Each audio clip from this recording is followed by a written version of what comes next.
네, 선생님, 오늘도 온라인 녹화 수업 시작해 보겠습니다. 오늘은 코넬리와 클란디닌의 책 중에서 네 번째 챕터인 반성의 도구, 혼자서 반성하기, 이 부분에 대해서 같이 얘기를 해볼 텐데요. 어떻게 보면 이 내러티브라는 자체가 이야기를 하면서 자기 스스로에 대해서 되돌아보는 시간이기 때문에 혼자 반성하기 위해서는 어떠한 도구들이 필요한 것인지에 대해서 얘기를 하고 있는 것 같습니다. 그래서 오늘은 이 반성의 도구 혼자 반성하기와 더불어서 또 우리가 같이 논의해야 될 논문에 대해서도 간략히 설명하고 그 다음에 오늘 수업을 마무리하겠습니다. 네, 오늘 이 반성의 도구 이 부분에서는 5가지 정도의 얘기를 나눠서 지금 하고 있습니다. 첫 번째는 이제 왜 이 교육과정의 아이디어에서 반성을 위한 도구가 우리가 얘기를 하고 짚고 넘어가야 되는 부분인가? 여기에 대해서 지금 저자들이 얘기를 하고 있죠. 그 다음엔 이제 실제적인 도구들에 대해서 얘기를 하고 있습니다. 저널 쓰기라든지, 그다음에 전기, 그림 그리기, 또 그 외에 기타 등등의 자료를 분석하는 방법들에 대해서 하나하나 얘기를 하고 있으니까 우선은 교육과정의 아이디어와 어떻게 이 반성을 위한 도구들이 관련되어 있는지, 반성을 위한 도구들이 사용되는지에 대해서 다음 페이지에서 좀 같이 얘기를 해보도록 하겠습니다. 네, 사실은 사람이 자기에 대해서 가장 잘 아는 것 같지만 어떻게 보면 가장 잘 모르고 있지도 않나 그런 생각이 들어요. 저는 가끔 그런 생각을 하거든요. 평생 내가 나의 얼굴을 본 적이 없이 죽겠구나라는 생각이 들거든요. 물론 거울이라는 좋은 도구가 있기는 하지만은 거울에 비친 내가 완전한 내가 아니잖아요. 정말 내 얼굴을 내가 한 번도 마주 본 적이 없다는 생각이 좀 들고요. 어떻게 보면 나의 행동이라든지 나의 수업이라든지 나의 이런 모든 것들이 내가 나를 정말 3차원적인 공간에서 객관화해서 바라본 적이 한 번도 없다라는 생각이 좀 들어요. 그렇다면 이제 우리가 거울과 같은 것이 필요하듯이 우리도 뭔가 내 자신의 행동이나 내 자신의 어떤 교육과정 운영과 수업을 바라볼 수 있는 그 무엇이 필요하지 않을까라는 생각이 들고요. 그것이 바로 오늘 얘기할 수 있는 뭐 저널 쓰기라든지 그림 그리기 같은 도구들이 아닐까라는 생각이 듭니다. 여기에 그림 4-1이 교과서에서는 62페이지에 나와 있는데요. 이런 도구들에 의해서 무엇을 배우는가라는 이제 질문에 답을 할 수가 있을 것 같습니다. 제일 밑에 보면은 사람, 바로 우리가 있겠죠. 우리 인생이 있는 것이고, 우리 인생에는 과거와 그다음에 현재가 있고, 우리가 살아가고 있는 현재죠. 그리고 미래가 있습니다. 그래서 여기에서 이제 과거의 이야기는 약간 자서전이나 전기를 통해서 어느 정도 파악을 할 수가 있겠죠. 또 현재 이야기는 지금 그 연구 대상인 누군가에 대해서 인터뷰를 한다든지 아니면 또 스스로의 감정이나 상태에 대해서 그림을 그린다든지를 통해서 파악을 할 수 있을 것 같습니다. 또 미래는 또 편지를 쓸 수도 있고요.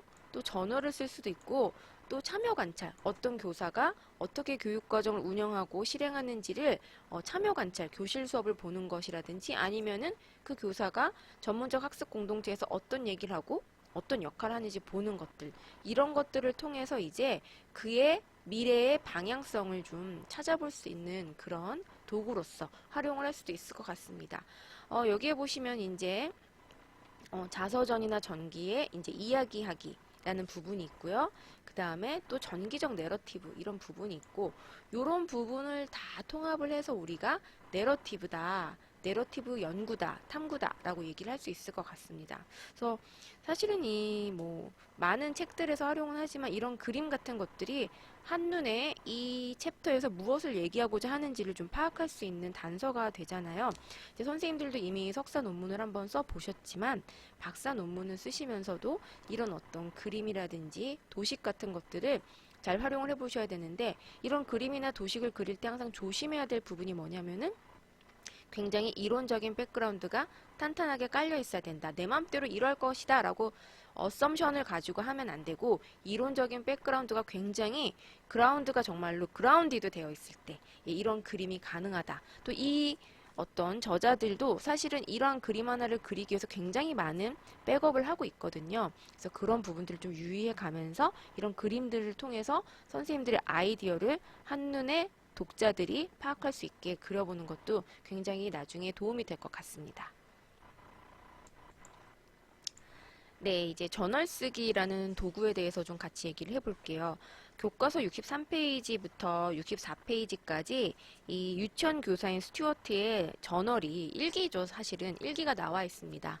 여기에 보시면은 굉장히 어떻게 보면은 진솔한 이야기를 쓸 수 있는 것 같아요. 이 저널이라 하는 것은 물론 남에게 보여줄 순간이 있긴 하지만 일단 쓸 때는 자기 자신과 마주하며 쓰기 때문에 굉장히 솔직하게 좀 쓸 수가 있습니다. 제가 첫 문장만 좀 한번 읽어보도록 할게요. 선생님들도 이제 교과서가 도착했을 테니 한번 같이 보시면서 보면 좋겠습니다. 오늘 자줏빛 날. 자신의 그림에 대한 자신들의 이야기를 쓰는데 손가락부터 팔꿈치까지 자주색이 되었다. 아이들에게는 매우 보람이 있고 가장 지루하고 가장 흥미진진하고 그리고 매우 힘든 일일 수 있다. 나는 그들이 매우 순진해서 사실은 세상 물정을 몰라서 자신들이 생각한 것을 그대로 표출하고 있다고 생각한다. 자연적 창의성을 갖는 것들은 당신의 이야기를 쓸 때 마음에 들 것이다. 그들은 단어들이 자신들의 그림을 보완해 줄 것이라는 것을 안다. 그리고 이러한 그림과 글들의 조합이 자신과 부모의 생활 안에서 실제로 나타날 것이라고 생각한다.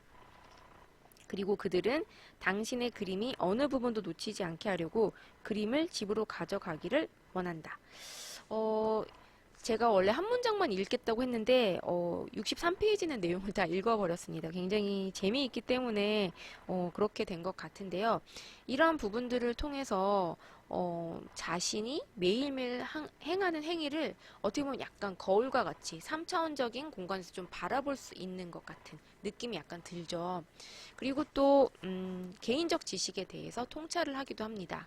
그래서 그 다음 페이지 좀 마지막 부분인데요.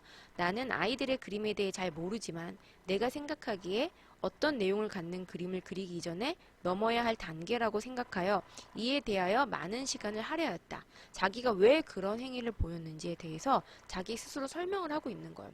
가끔은 저도 굉장히 비슷한 상황에서 다른 행동을 하기도 하는데요. 사실은 비슷한 상황이더라도 제가 다른 행동을 할 땐 이유가 있어요.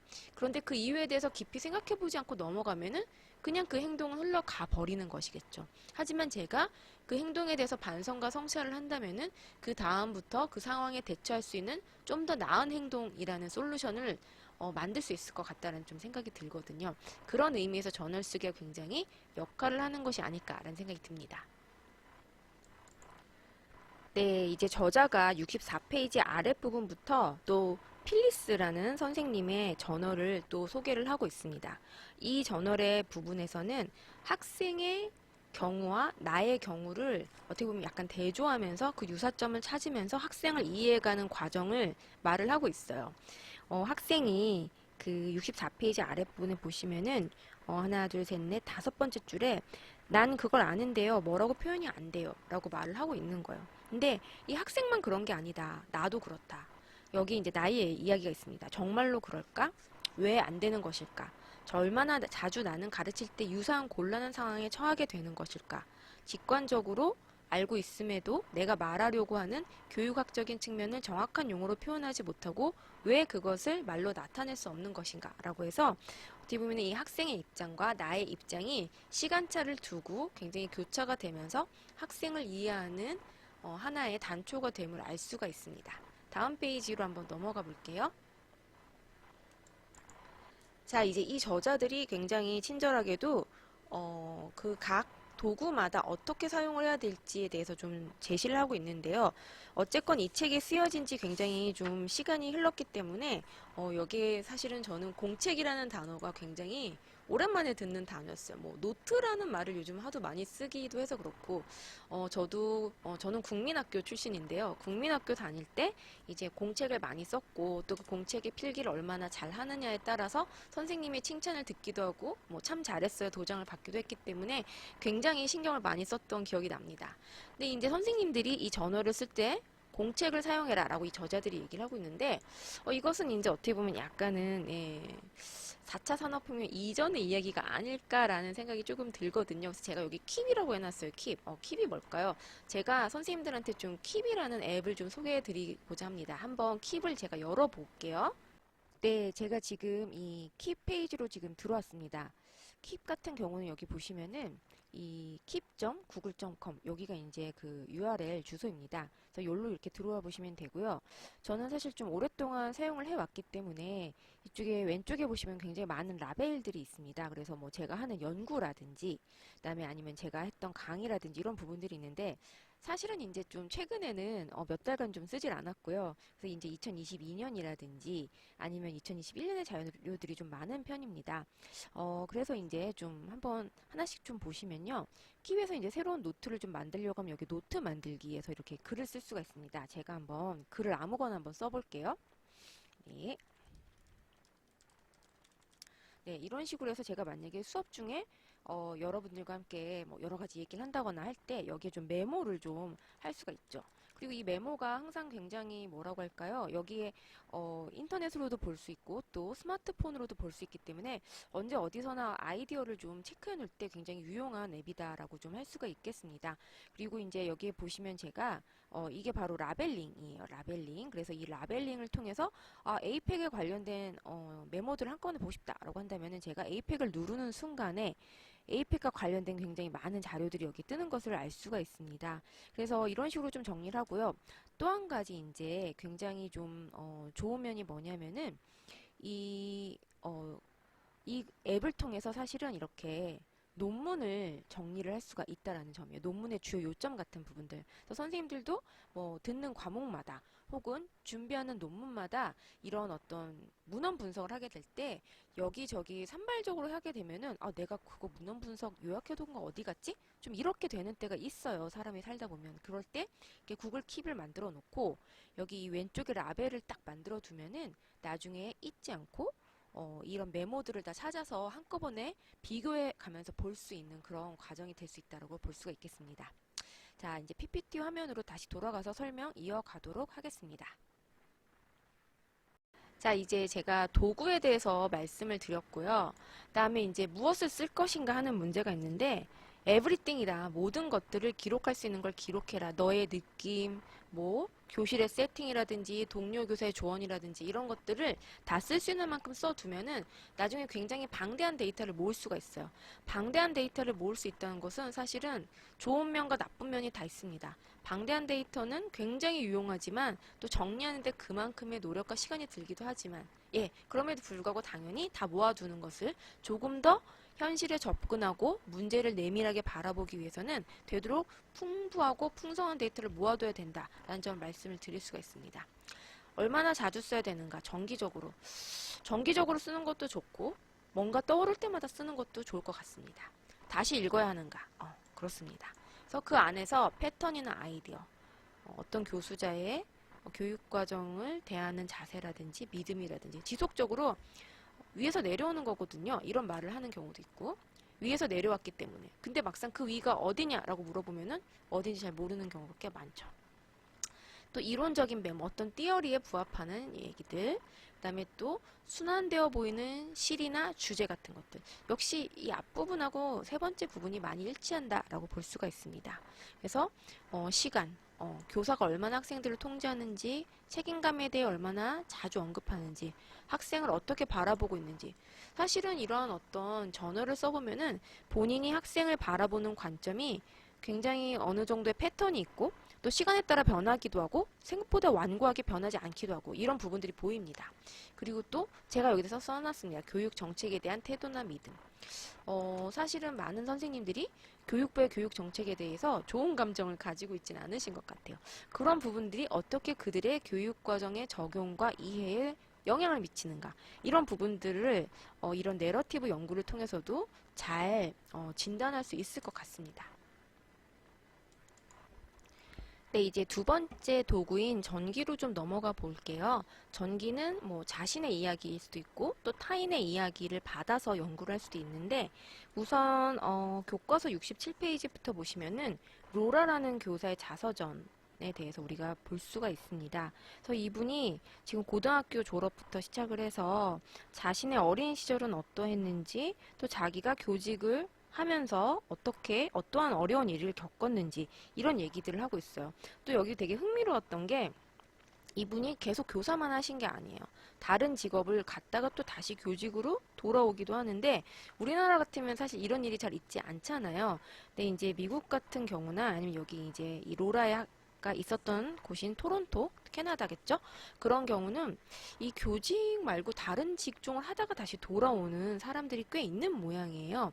어떻게 보면은 약간 뭐 지금과 같은 취업이 어려운 상황에서는 있을 수가 없는 일인데 이 당시에 뭐 1960, 70년대 당시에 캐나다는 훨씬 취업에 있어서 좀 더 우리보다 느슨하고 좀 예, 괜찮은 상태였던 것 같습니다. 그래서 그런 부분에 있어서 이제 여러 가지 얘기들을 하고 있는데 본인의 어린 시절 이야기도 하고 있어요.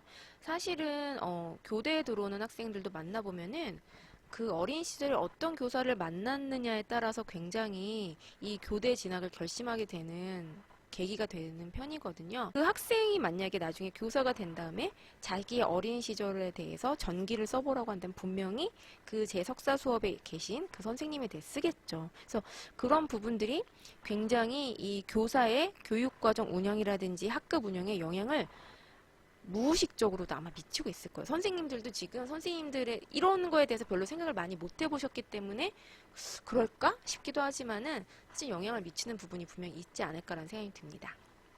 이 로라의 전기를 같이 읽어보시면은 삶의 경험 안에서 주로 교육의 장소에 대해서 계속 얘기를 하고 있어요. 그리고 또 이런 어떤 이야기에서 이 연구가 출발이 되면서 이 로라가 왜 이런 선택을 했고 그러한 선택이 그의 어떤 교실에 그의 학생에게 어떤 영향을 미쳤는지 바라볼 수 있는 부분들이 가능해지겠죠. 네, 이제 또 약간 디테일한 문제인데요. 얼마나 긴 자서전을 써야 하는가. 이 저자들은, 연구자들은 최소 10장 정도는 써라 라고 얘기를 하고 있습니다. 또 어디에 나의 자서전을 써야 되는가. 어디든 써라.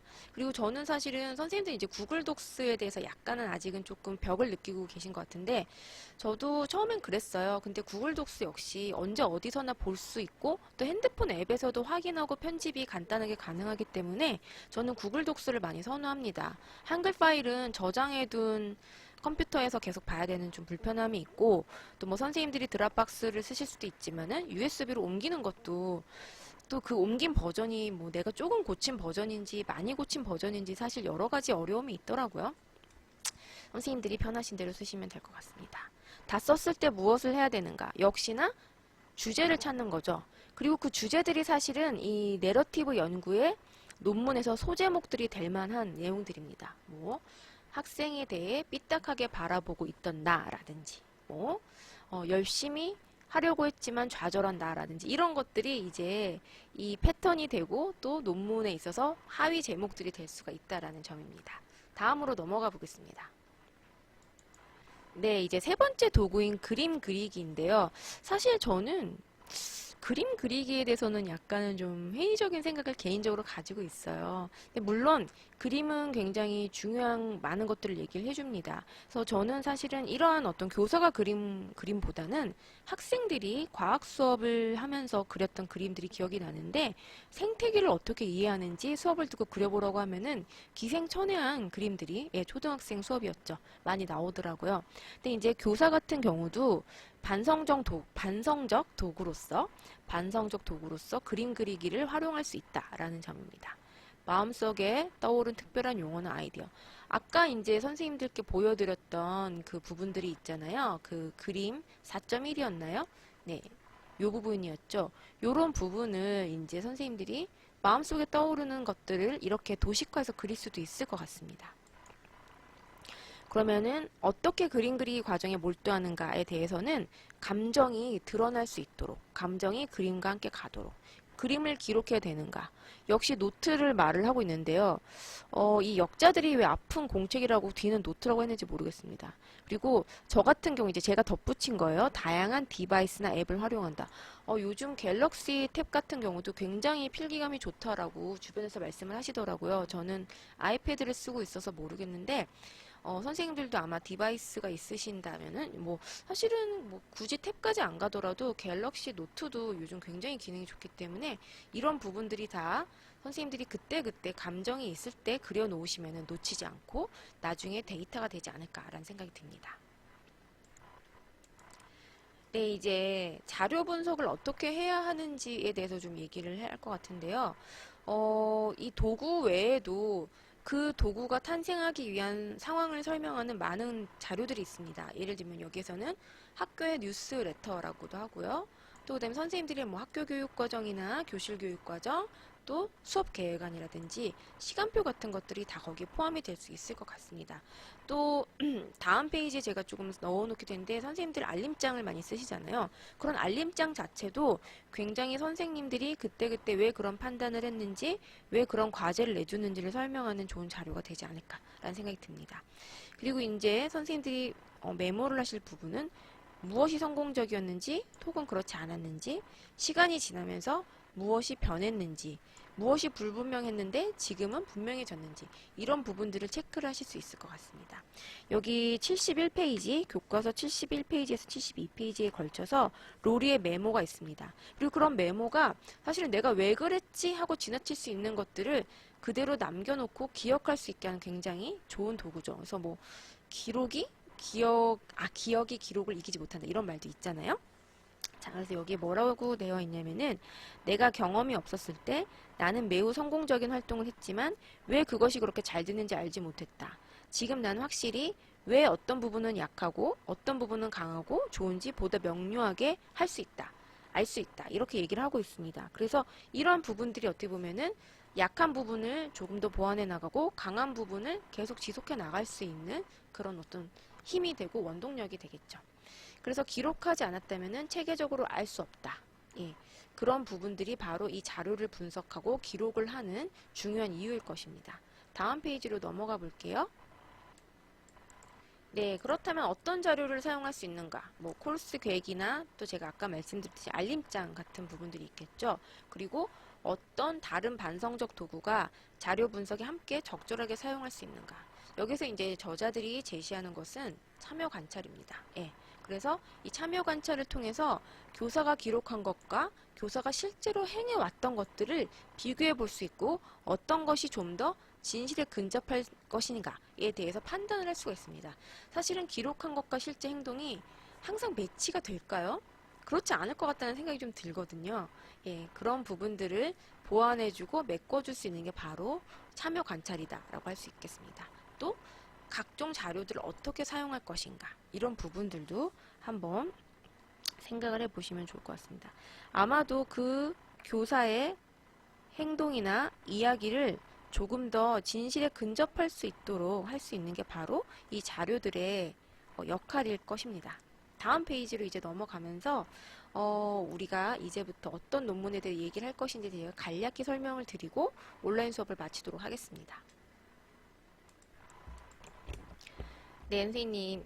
이제부터 같이 공부할 논문에 대해서 좀 말씀을 드릴 텐데요. 여기 보시면 Educative Curriculum Materials라고 되어 있습니다.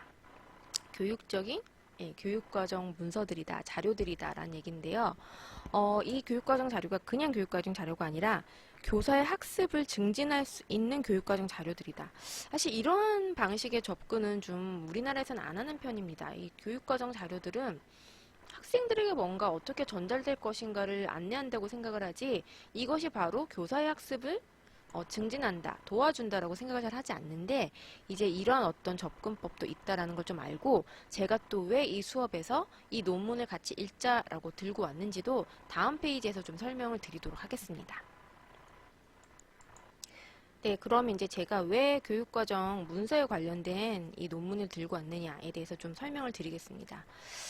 사실은 이 교사의 교육과정 문서가 교사의 실천적 지식 형성을 도와준다라는 관점이 있습니다.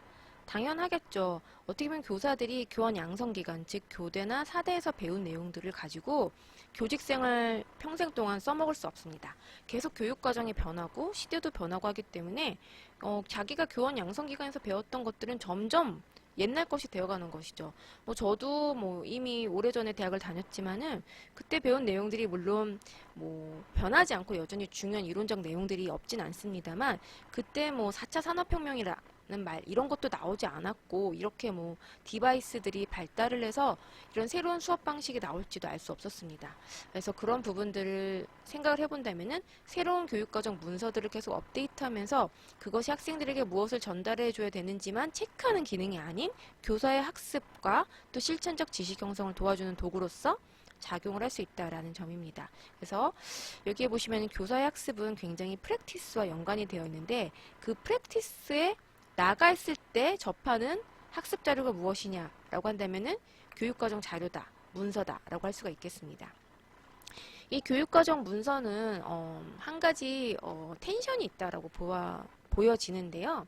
여기에 보시면은 가이던스냐 혹은 초이스냐라는 부분이 있습니다. 그래서 굉장히 어느 정도 디테일해야 되느냐. 너무 디테일하면은 교사를 옥죄는 결과를 낳을 것이고 또 너무 느슨하면은 교사가 선택을 하기 어려운 너무 두루뭉실한 상태가 될 것인데 그 텐션을 어떻게 접근해야 되는지가 어떻게 보면 이 교육과정 문서를 교육적으로 만들 수 있는데 중요한 포인트가 될 것 같습니다. 그리고 교사가 어떻게 교육과정 문서와 자료와 상호작용하느냐는 아마도 그 교사가 학생으로서 어떻게 교육과정 자료와 상호작용을 했는지 그런 부분들이 분명히 영향을 미칠 것이다.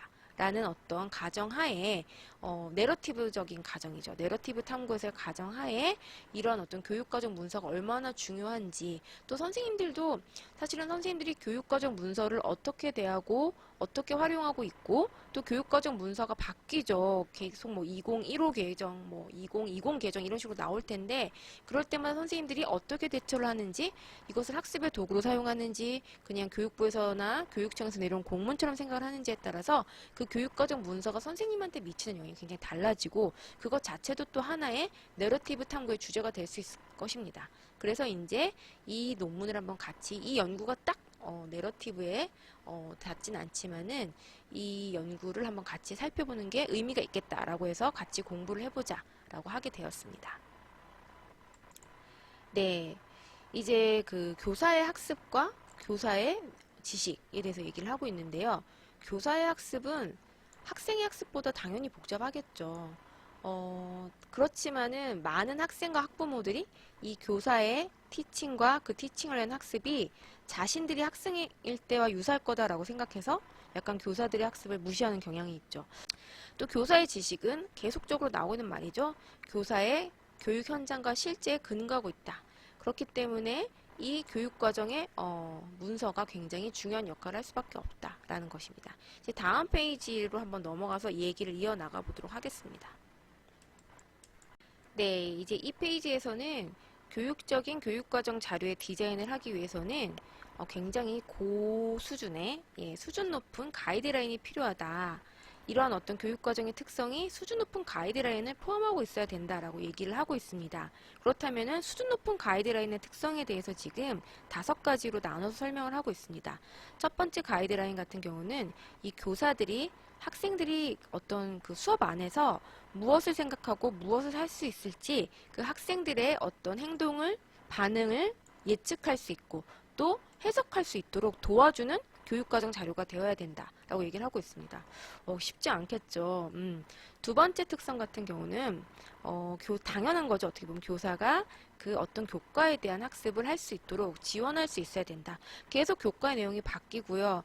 또 어떻게 보면은 이제 선생님들 같은 경우에도 교대에서 굉장히 분과적으로 공부를 하셨습니다. 뭐 국어교육과, 수학교육과. 근데 지금 굉장히 통합교과 수업이라든지 융합 수업이 강조되고 있잖아요. 그럴 경우에 이제 이런 서브젝트 매러 날리지에 대해서 교사가 다시 학습할 수 있도록 그 실천적 지식과 더불어서 학습할 수 있도록 지원할 수 있어야 된다라는 얘기를 하고 있습니다.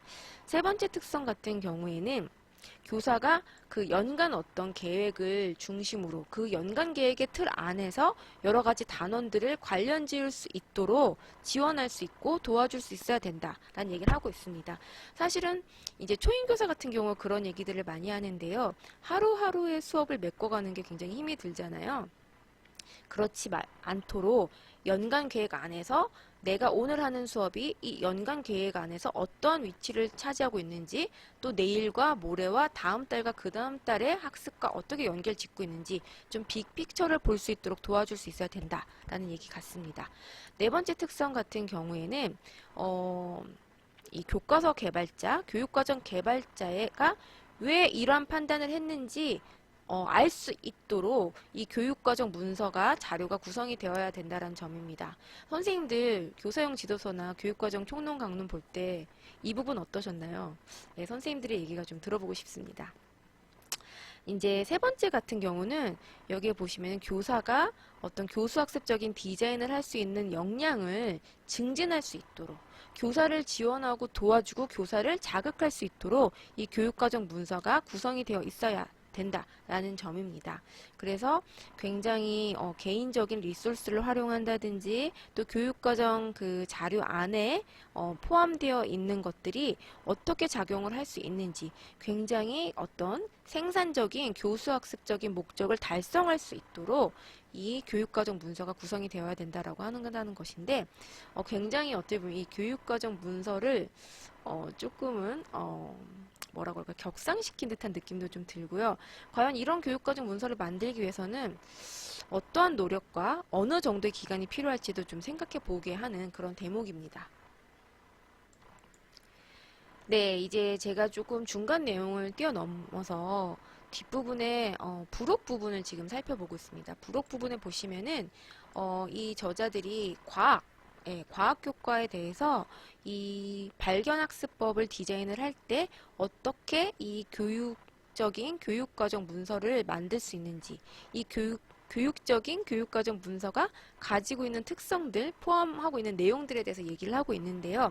한번 9가지를 하나하나 살펴보도록 하겠습니다. 첫 번째 특성 같은 경우는 이제 이 교육적인 교육과정 문서가 이 교사가 학생들이 굉장히 그 주제의 구체적인 과학적인 현상을 잘 이해할 수 있도록 도와줘야 된다라는 것입니다. 그래서 그러한 부분들이 이 어떤 교육과정 문서에 포함이 되어야 된다라는 의미겠죠. 네, 두 번째 특징은 이제 교사가 어떤 과학적인 현상을 리프레젠테이션, 보여주기 위해서, 학생들에게 보여주기 위해서 어떻게 이것을 수업에서 잘 활용할 수 있는지를 도와줄 수 있어야 된다. 어떻게 보면 굉장히 구체적인 예시를 교육과정 문서에 포함하는 게 들어갈 수도 있겠지만은 또 그보다는 교사가 판단할 수 있는 약간 가이던스와 초이스의 밸런스를 잘 맞춘 어떤 그런 영역이 필요할 것 같다라는 생각도 듭니다. 네, 세 번째 특징은 이제 교사가 과학 수업을 할 때 학생의 생각이 과학 그 수업에 대한 생각을 어떻게 다룰 수 있고 또 어떻게 그들의 생각을 이해할 수 있는지 또 학생들의 아이디어와 실제 그 주제에서 과학 단원에서 다루는 주제들을 어떻게 연계시킬 수 있는지 그런 부분들도 이 교육과정 자료에서 담당을 해줄 수 있다라는 얘기를 하고 있습니다. 다음 페이지로 한번 넘어가 볼게요. 네, 네 번째 특징은 질문에 관한 것입니다. 교사가 과학 수업을 할 때 학생들에게 어떤 학생들을 좀 자극할 수 있고 학생들에게 공부를 시킬 수 있는 학습을 좀 더 깊이 시킬 수 있는 질문을 할 수 있을지 이러한 부분에 대한 지원이 가능할 것이다 라는 점이고요. 다섯 번째 같은 경우는 이제 학생들이 데이터를 수집하고 분석할 수 있도록 그런 기회를 제공해야 된다 라고 할 수가 있을 것 같습니다. 여섯 번째 같은 경우는 이제 교사가 그들만의 조사를 디자인할 수 있도록 도와줄 수 있어야 된다. 학생들을 도와줄 수 있어야 된다. 또 이게 과학 수업이기 때문에 좀 더 이러한 내용들이 많이 들어가고 있는 것 같습니다. 다음 페이지로 또 한번 넘어가 보겠습니다. 네, 여기에 보시면 이제 학생들이 근거에 기반해서 설명을 할 수 있도록 도와줄 수 있는 어떤 학습 활동이라든지 질문 같은 것들이 있어야 된다라는 것이고요.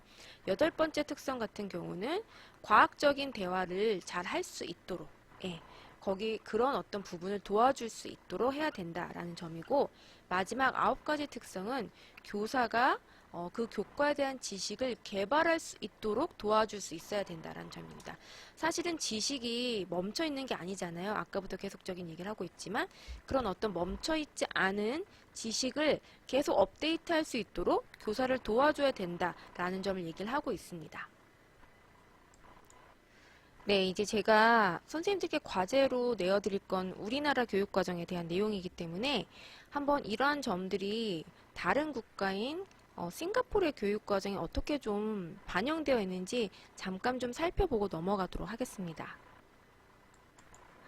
네, 여기 보시면은 이제 초등 교육 과학과 교육 과정입니다. 제가 같은 과학을 좀 준비를 하게 되기도 했고, 또 사실은 제가 최근에 이 싱가포르의 교육과정 개발에 관련된 원고를 좀 쓸 일이 있었는데, 과학교육과정을 보면 볼수록, 싱가포르는 진짜 학교 현장에서는 사실은 뭐 우리나라랑 크게 다르지 않을 것 같은데, 문서 하나는 정말 잘 만들어 놨다라는 생각이 들거든요. 그래서 오늘 이 논문에서 지금 다루고 있는 교육과정 자료도 과학이기 때문에 저희도 한번 싱가포르의 과학과 교육 과정을 한번 같이 살펴보면서 앞에서 우리가 말했던 특징들이 나타나고 있는지 한번 조금만 엿보기로 보여드리도록 하겠습니다. 뒷부분으로 좀 넘어가 보겠습니다. 네, 이제 싱가포르 교육 과정에서 뭐 여러 가지 내용 체계 분류가 있긴 한데요. 그 부분까지 다 다루기로는 조금 시간이 부족한 면도 있기 때문에 초등학교 3, 4학년, 프라이머리 3과 프라이머리 4가 지금 배우고 있는 다양성에 대한 단어를 한번 살펴보도록 하겠습니다.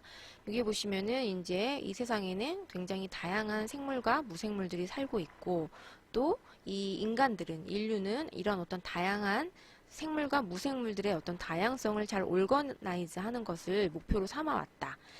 그것을 통해서 이제 이 세상을, 우리가 살고 있는 세상을 좀 더 잘 이해하고자 하기 때문이다.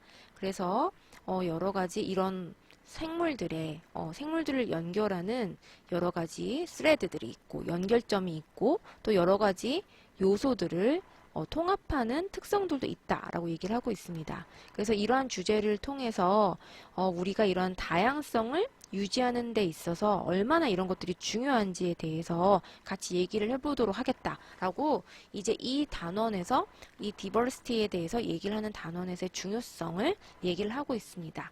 여기에 보시면 이제 효과적인 어떤 방법들, 그 다음에 탐구 질문들 같은 것들이 나와 있습니다. 탐구 질문을 한번 살펴볼까요? 우리 주변에 어떠한 것들을 발견할 수 있는지, 또 생물과 무생물들, 비생물들 간의 어떤 다양성을 어떻게 분류할 수 있는지, 그리고 다양성을 유지하는 것이 우리의 삶에 있어서 왜 중요한지에 대한 어떤 key inquiry question들이 있습니다. 그래서 여기에 보시면은 다양성을 설명하기 위해서 우리 주변에 있는 것들, 그 다음에 또 자연에서 온 아이디어들, 그 다음에 어떻게 하면은 기회를 포착할 것인가, 이러한 것들에 대한 얘기들이 쭉 나와 있습니다. 제가 PDF 파일을 같이 올려드릴 거기 때문에 선생님들이 지금 여기에 PDF 파일에 40페이지라고 나와 있죠. 이 부분은 여기 그 안에 내용적으로 20페이지인데 한번 같이 살펴보시면 좋을 것 같습니다. 두 번째 페이지, 그 다음 페이지를 보시면은 러닝 아웃컴즈라고 해서 이제 우리로 치면 약간 성취 기준에 준하는 것들인데, 여기에서는 지식 이해 적용, 그다음에 역량과 과정, 그다음에 윤리적인 문제와 태도, 이렇게 세 가지로 구분을 해서 얘기를 하고 있습니다. 그래서 여기에 보시면은 지식이나 이해나 적용에서 필요한 성취 기준들이 나와 있죠. 한번 첫 번째 성취 기준을 한번 살짝 살펴보고 넘어갈까요? 살아있는 것들, 생물들의 특성을 서술할 수 있다라고 얘기를 하고 있습니다. 이게 바로 이제 지식적인 부분이겠죠. 또 역량과 과정 같은 부분에는 리빙 띵과 그다음에 난 리빙 띵즈의 다양성을 관찰하고 그들의 차이점을 추론할 수 있다라고 얘기를 하고 있습니다. 네, 세 번째로 그 ethics와 attitude를 보시면은 여기 아이들에게 질문을 통해서 살아있는 생물들과 무생물 간의 차이점 같은 것들을 보여줄 수 있다가 아닙니다. 네, 이제 세 번째 ethics와 attitude를 한번 보시면은 질문을 통해서 살아있는 것들과 살아있지 않은 것들에 대해서 탐색하는 것에 대한 호기심을 보여줘야 된다라고 하고 있습니다. 그러니까 아이들이 교과를 그대로 받아들이는 것이 아니라 호기심을 통해서 좀 더 학습을 인게이징해 나가는 그런 과정을 설명을 하고 있는 것 같습니다. 또 다음 페이지로 한번 넘어가 보도록 할게요. 네, 이 다음 페이지에서는 제가 이 부분을 좀 같이 말씀을 드리고 싶은데, 여기에 이 태도 부분에서 보시면은 자, 데이터, 정보를 활용해서 객관적인 관점을 보여줄 수 있다라고 얘기를 하고 있습니다. 그래서 어떻게 보면 앞에서 이제 우리가 그 논문에서 보여줬던 뭐 질문을 한다든지, 학생들에게 적절한 질문을 한다든지, 데이터를 수집하고 또 분석한다든지 이런 부분들에 대해서 지금 이 교육과정에서 완벽히 커버하고 있다 라고 할 수는 없지만은 어느 정도는 좀 의도하고 있는 바가 커버하고 있지 않을까라는 생각이 좀 들었습니다. 그리고 싱가포르이 굉장히 실제 수업은 굉장히 뭐라고 할까요? 교사 중심의 수업을 많이 합니다. 그럼에도 불구하고 교육과정 문서 자체가 의도하는 바가 굉장히 이상적인 면이 좀 있어요. 이상적인 게 사실은 가끔은 뭐 너무 이상적이다 해서 비판을 받기도 하지만은 굉장히 좋은 면들을 많이 담고 있다라는 것이기도 하죠. 그래서 그런 부분들을 지금 이렇게 교육과정 문서에 포함해 놓음으로 인해서 교사들로 하여금 어떤 질문을 할 것인가, 어떻게 학생을 학습에 좀 더 관여하도록 할 것인가, 이런 부분들에 대해 지금 케어하고 있다라는 점을 분명하게 보여주고 있습니다. 자, 이제 다시 PPT 슬라이드로 돌아가서 선생님들이 하셔야 될 과제에 대해 설명을 드리도록 하겠습니다. 네, 이제 과제에 대해서 설명을 드리도록 할 텐데요. 우리가 이제 읽은 논문에서 언급한 이 Educative Curriculum Materials는 미국적인 상황을 많이 반영을 하고 있죠. 근데 우리나라에서도 이런 어떤 교육과정 문서 혹은 자료다 하면 아마도 선생님들이 떠올릴 만한 부분들이 교육과정 강론이나 교과서나 교사용 지도서 정도일 것 같습니다. 그래서 위에 세 가지 문서들을 생각을 했을 때 교사에게 적절한 학습 기회를 제공할 수 있는 문서가 무엇인지, 그리고 그 문서가 앞에서 제시한 과학 그 교과의 발견적 학습법을 디자인하기 위해서 제시한 9가지 특성에 부합하는 점은 무엇인지, 부족한 점은 무엇인지 한번 생각해 보시면 좋겠습니다. 이번에도 여기에서 과학 교과를 얘기를 했기 때문에 선생님들도 과학 교과에 있어서 주로 발견적 학습법 관련된 부분을 생각하면서 얘기를 하시면 좋을 것 같고, 사실은 뭐 모든 특성을 9가지 특성을 다 담고 있다고 해서 좋은 교육과정 자료인가, 그런 것은 아니겠죠. 물론 점점 더 발전을 좀 많이 시켜나가야 되는 부분이 분명히 있을 것입니다. 그렇기 때문에 너무 또 이 미국적인 상황이 이상적이다라고 생각하지 마시고 약간은 조금 삐딱한 관점을 가지고 말씀을 하셔도 좋을 것 같고요. 아니면 또 우리의 교육과정 문서를 좀 비판하는 관점을 보여주셔도 괜찮을 것 같습니다. 어떤 관점이든지 오픈되어 있으니까, 우리는 지금 대학원 수업이기 때문에 선생님들에게 뭐 한 가지 관점이나 뭐 일률적인 지식을 강요하는 건 절대 아니기 때문에 그런 부분들을 좀 고려하셔서 과제를 작성을 해주시길 부탁을 드리겠습니다. 자, 오늘도 선생님들 긴 강의 들으시느라 고생하셨습니다. 실시간 수업에서 뵙겠습니다.